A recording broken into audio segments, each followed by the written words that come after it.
నా కెరీర్లో ఒక దేవి, ఒక్కడు, వర్షం, మనసంతా నువ్వే, నువ్వు వస్తాను వద్దంటున్నా, ఇలాంటి ఫిలిమ్స్ అన్నీ కూడా స్క్రీన్ ప్లేగా కానీ కథగా కానీ చాలా ఛాలెంజ్లు విసిరి నా మీద అవన్నీ తట్టుకుని గెలిచాను.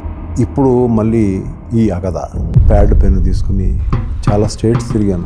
ఈ కైండ్ ఆఫ్ మూఢనమ్మకాలు, కైండ్ ఆఫ్ దెయ్యాలు, వాటిని నమ్మే ప్రజల మధ్యకి వెళ్ళాను. ఒక్కడినే వెళ్ళిపోయాను, తిరిగాను లోపల.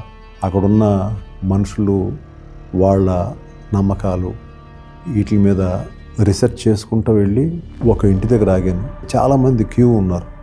ఏంటి ఆ క్యూ, లోపలే ఉందని చూస్తే ఒక ఆవిడ దెయ్యాలు వదిలిస్తుంది. నేను ఇవన్నీ నిజమా కాదా అని అనుకుంటూ ఉండేవాడిని. అది చూస్తే, ఆ వైబ్రేషన్ చూస్తే ఒకసారి మనకి ఒక నమ్మకం, దేవుడు ఉన్నాడని నేను ఫీల్ అవుతాను. కానీ దెయ్యం తెలియని ఒక వైబ్రేషన్, ఆ గాలి, ఆ ఫీలింగ్లో నాకు అసలు మన హీరోయిన్ ఒక దెయ్యాలని పట్టి దెయ్యాలని వదిలించాను కదా అనే దాంతో కథ ముందు కదిలింది. ఆ క్యారెక్టర్కి మహాదేవి అని పేరు పెట్టాను.